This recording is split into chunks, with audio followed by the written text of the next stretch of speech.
Domain and range of multivariable function. Domain क्या होता है? किसी भी फंक्शन में वैल्यू ऑफ इंडिपेंडेंट वेरिएबल को डोमेन, जबकि वैल्यू ऑफ डिपेंडेंट वेरिएबल को रेंज कहा जाता है। मल्टीवेरिएबल फंक्शन से क्या मुराद है? एक ऐसा फंक्शन जिसमें मोर देन वन वेरिएबल हो। For example f f x y is equal to x square plus y square, ये एक मल्टीवेरिएबल फंक्शन है। इसमें जब हम डोमेन की बात करेंगे तो एक्स और वाई की बात करेंगे, यानी एक्स और वाई की वैल्यूज डोमेन बनाएगी, जबकि रेंज की जब हम बात करेंगे तो एफ ऑफ एक्स वाई की वैल्यू को रेंज कहा जाएगा। तो आज हम सीखेंगे कि मल्टीवेरिएबल फंक्शन के डोमेन और रेंज को कैसे फाइंड किया जाता है। एग्जाम्पल ले लेते हैं। एफ ऑफ एक्स वाई यानी कि function of x y is equal to 1/(x - y), ये एक फंक्शन है। अब हमने इसका डोमेन और रेंज फाइंड करना है। डोमेन और रेंज फाइंड करने के लिए जो सिंगल वेरिएबल में हम तरीका यूज करते थे वही यहाँ पे यूज करेंगे, यानी कि जैसे आप देख सकते हैं कि इस केस में डिनोमिनेटर जीरो नहीं हो सकता। अगर डिनोमिनेटर जीरो हो जाए तो फंक्शन अनडिफाइन हो जाएगा। तो इसका मतलब डोमेन के लिए हम क्या लिखेंगे कि जो डिनोमिनेटर है x minus y square root, इसको होना चाहिए ग्रेटर देन जीरो, क्योंकि एक तो ये जीरो के इक्वल नहीं हो सकता, दूसरा स्क्वायर रूट है तो स्क्वायर रूट के अंदर नेगेटिव नंबर भी नहीं आ सकता, क्योंकि अगर स्क्वायर रूट के अंदर नेगेटिव नंबर आए तो वो रियल नंबर्स में से नहीं होगा। तो हमने सबसे पहले वो कंडीशन लिखनी है जिससे ये फंक्शन अनडिफाइन हो जाता है और उस कंडीशन को ख़त्म करने की कोशिश करनी है। इस केस में अगर डिनोमिनेटर में जीरो आए या ये टर्म नेगेटिव हो जाए तब फंक्शन अनडिफाइन हो जाता है। इसलिए हमने इस चीज को यहाँ पे टैकल किया किस तरह से, x माइनस वाई का square root should be greater than zero. अब यहाँ से दोनों तरफ अगर स्क्वायर लें तो ये हो जाएगा x minus y is greater than zero, यानी कि x is greater than y। अब हम इस फंक्शन की रेंज की बात करते हैं कि इसका रेंज कैसे फाइंड किया जाए। तो रेंज है value of f of x y. तो f ऑफ एक्स वाई की वैल्यू क्या आएगी ये हमें देखना होगा जब हम डोमेन में ये कंडीशन अप्लाई करते हैं, यानी कि डोमेन के लिए वो सारी वैल्यूज एक्सेप्टेबल हैं जिसमें x ग्रेटर देन y हो। यानी कि इसको थोड़ा सा विजुअलाइज करना चाहें तो हम डोमेन के लिए ग्राफ ड्रॉ कर सकते हैं। डोमेन जो है वो 2 डायमेंशन में ही होगा, यानी एक्स वाई प्लेन पे ड्रॉ हो सकता है, क्योंकि वैल्यू ऑफ x और y सिर्फ शामिल है डोमेन में।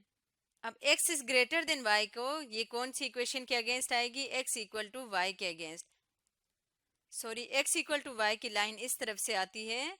यहाँ पे हम x इक्वल टू वाई की लाइन ड्रॉ कर लेते हैं इस तरह से कि ये लाइन हमेशा ओरिजिन से पास करती है। तो यहाँ पे कंडीशन है x is greater than y, यानी कि इस ग्राफ के ऊपर x की वो सारी वैल्यूज जो y से ग्रेटर हो। तो हम कोई भी पॉइंट लेते हैं टेस्ट के लिए। फॉर एग्जांपल अगर हम इस पॉइंट को ले लें तो यहाँ पे सपोज x की वैल्यू 1 है और y की वैल्यू 0 है। तो इसको टेस्ट करके देखते हैं, x की जगह पे 1 और y की जगह पे 0। सो 1 इज ग्रेटर देन 0, ये वैल्यू ट्रू हो रही है, इसका मतलब ये पॉइंट इसमें शामिल है, यानी कि इस लाइन से नीचे सारे पॉइंट्स इसके डोमेन में शामिल है। तो हम इस सारे रीजन को शेड करेंगे जो इस लाइन के नीचे वाला होगा, क्योंकि यहाँ पे हर जगह क्या होगा, x is greater than y होगा। लेकिन क्योंकि ये इनइक्वालिटी स्ट्रिक्ट इनइक्वालिटी है, यहाँ पे ये ग्रेटर देन इक्वल टू नहीं कहा हुआ, इसका मतलब ये लाइन इटसेल्फ शामिल नहीं है। जब ये लाइन इटसेल्फ शामिल नहीं है तो हम इसको डॉटेड में शो करेंगे।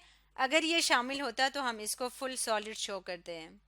इस तरह से इस function f of x y का जो डोमेन है वो सारे पॉइंट्स है जिसमें x ग्रेटर हो y से।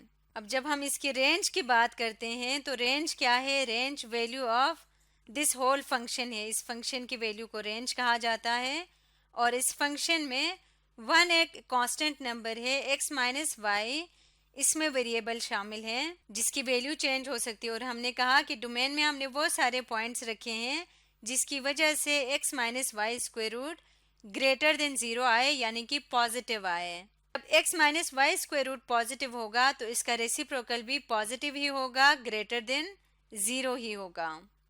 इसका मतलब इस फंक्शन का रेंज भी पॉजिटिव है।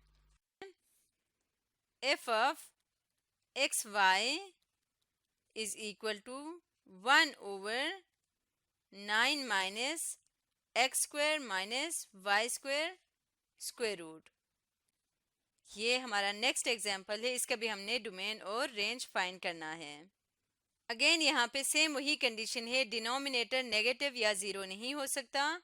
तो डोमेन के लिए क्या रिस्ट्रिक्शन हम यूज़ करेंगे कि जो डिनोमिनेटर है 9 minus x square minus y square should be greater than zero.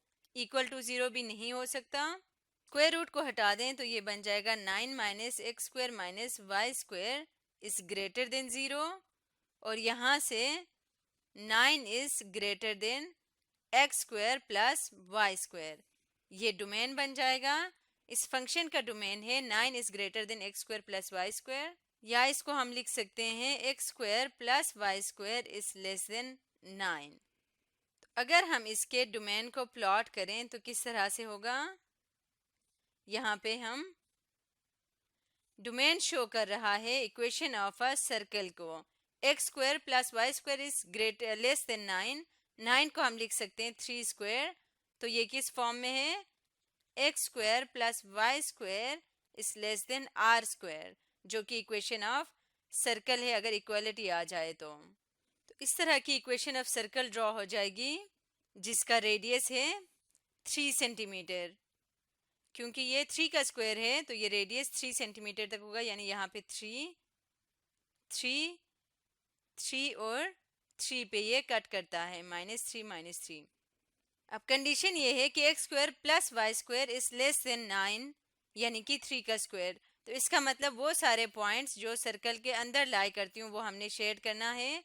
क्योंकि अगर हम सर्कल के बाहर कोई पॉइंट लें, फॉर एग्जांपल 4 0 ले लेते हैं, तो ये आ जाएगा 4 square 16 plus 0 is less than 9, 4 is less then 3, जो कि ट्रू नहीं है, इसलिए सर्कल के अंदर वाले सारे पॉइंट्स आएंगे और सर्कल के बाउंड्री पे जो पॉइंट्स हैं वो भी शामिल नहीं होंगे। तो इस डोमेन को सामने रखते हुए अब हमने इसका रेंज लिखना है। इसका रेंज क्या होगा, अगर हम डोमेन को रिस्ट्रिक्ट कर देते हैं 9 minus x square minus y square को स्ट्रिक्टली पॉजिटिव कर देते हैं, तो फिर ये फंक्शन जो है इसका रेसिप्रोकल भी पॉजिटिव ही होगा, यानी कि इस केस में भी इस फंक्शन का जो रेंज है वो क्या होगा, ग्रेटर देन ज़ीरो। एक और एग्जांपल देख लेते हैं। अब हमने फाइंड करना है domain and range function f of x y is equal to e power x plus 1 over y minus 2। इसका पहले डोमेन फाइंड कर लेते हैं। तो इसका डोमेन होगा, अब डोमेन में हमने देखना है कि क्या चीज़ रिस्ट्रिक्टेड है। अगर हम यहाँ पे देखें तो ये x के ई के पावर में आ रहा है और ये x plus 1 over y minus 2, सिर्फ और सिर्फ y माइनस 2 जो है वो ज़ीरो के इक्वल नहीं हो सकता, क्योंकि अगर ये ज़ीरो के इक्वल हो जाए तो डिनोमिनेटर में ज़ीरो आ जाएगा जो कि अनडिफाइन हो जाएगी। सो इसका मतलब ये है कि y 2 के इक्वल नहीं हो सकता। तो इसके डोमेन में y इक्वल टू 2 के अलावा बाकी सारे पॉइंट्स आ सकते हैं। इसका ग्राफ कैसे होगा डोमेन का, सबसे पहले देखते हैं y इक्वल टू 2 कौन सा पॉइंट होगा, 1 2, y इक्वल टू 2 यहाँ पे पॉइंट आ जाएगा। और अब हमने क्या करना है, इस पॉइंट से गुजरती हुई लाइन ड्रॉ करनी है।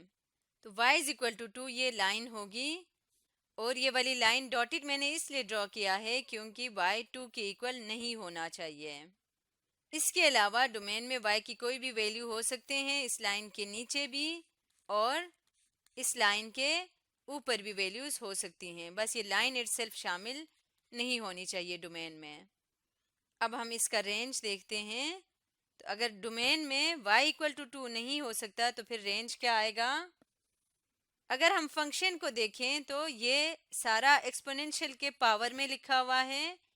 e इटसेल्फ एक पॉजिटिव नंबर है, तो पॉजिटिव नंबर की पावर चाहे नेगेटिव हो या पॉजिटिव हो वो हमेशा पॉजिटिव ही रहता है। तो यहाँ अगर हम देखें तो इसकी मिनिमम वैल्यू कब होगी, जब इसकी पावर 0 हो जाएगी, और 0 यानी कि x इक्वल टू 1 होगा तो पावर 0 हो जाएगी, और इस केस में इसकी मिनिमम वैल्यू 1 हो जाएगी। सॉरी, इसकी मिनिमम वैल्यू 1 नहीं होगी क्योंकि ये फ्रैक्शन की सूरत में है, तो अगर इसके ऊपर कोई भी रूट आ जाए फ्रैक्शन की सूरत में तो इसकी वैल्यू 1 से कम हो सकती है।